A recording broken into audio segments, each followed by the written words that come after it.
Hi, this is Colleen from Enhanced Learning Skills for Kids, and I wanted to give you a good demonstration today of how you can help your child organize their notebooks for school.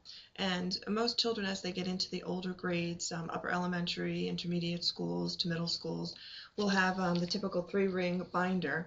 And if they are not given any kind of study skills course, their binders could look a little messy. They may not really have any direction as far as the best way to set it up. So I'm going to give you a little demonstration. It's really simple to do. The resources that I use to put this together will be made available to you at the end of this video, and it takes about 5 minutes to set it up for your child. What you need to do is get a typical binder. If the school, your teachers at your child's school are not giving you specific indications around the colors or the size of the binders that have to be used and you're free to do whatever you like, then I recommend you set up a color system for filing and organizing your child's information at school. So in this example, I'm using a blue binder, and I'm going to be working with the topic for the subject of science. So in this case, our student has everything blue for science. So when it's all in the locker, the child just has to open up the locker and they look for blue, and they know they're grabbing all of their supplies that's related to science. And I'm using a basic binder that's about maybe an inch and a half, maybe inch and a half wide on this case.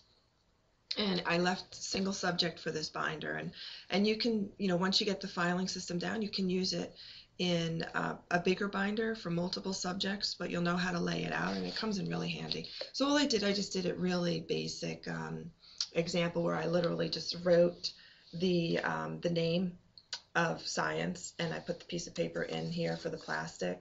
So these binders have the plastic covering on it, so you can put an insert. And I did the same here for the cover. You can see I just wrote science.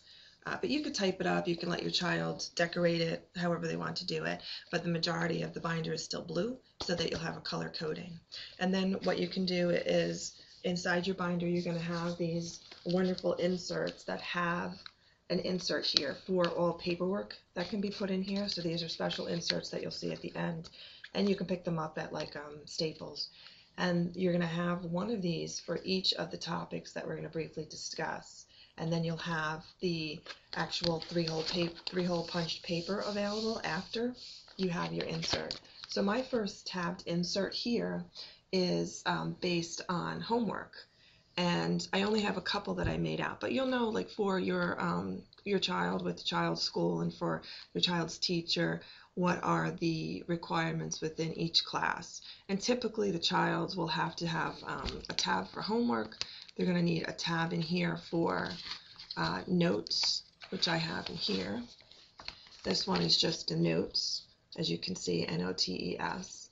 And the notes can be like the actual notes taken in the classroom itself, and you would put your three-hole punch paper in here on that slot as well. And then this tab comes in handy for the wonderful handouts. I put that here. And in the handout slot now, you don't necessarily have to have the three-hole punch paper as well here. What you can do is you can allow the handouts now to go into our slots here, right in here into these pockets. And there's pockets on either side of this tab for the handouts. So now we're avoiding handouts being squished on the bottom of the locker or handouts being squished in the bottom of the backpacks. So when they're in the classroom and the teacher starts handing out paperwork that's not three-hole punched, they could just put it right in their little handout packet for that class, and they're good to go. And they'll always have what they need. If it's a study sheet for their test, they'll have it in here for a handout. And then the last tab that I put in here was for tests. So some teachers require that the tests come back after they're signed, but in any case, if the child is getting a test back for the parent's signature, or that's not required for signature, but they can just keep it in a file, you can keep it within this also, these little pockets here.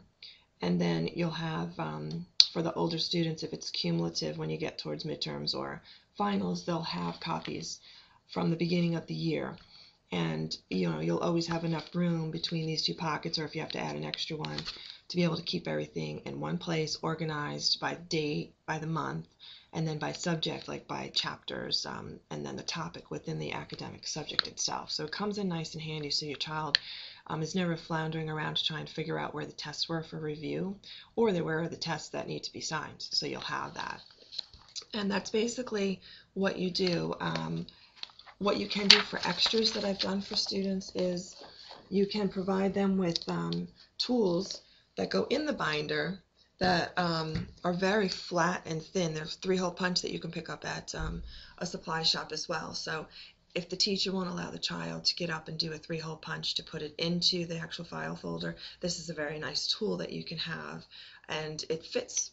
It comes with 3-hole punch on itself as a tool, and it's just like a 3-hole puncher, and it's nice and flat, and it goes right into the binders. So I hope that you found this helpful, and if you want some more tips, please check out my website, which is Enhanced Learning Skills for Kids, and I can be found at www.els4kids.com. And thanks so much for watching, and more tips are on their way, so I hope you enjoyed it. Have a great day.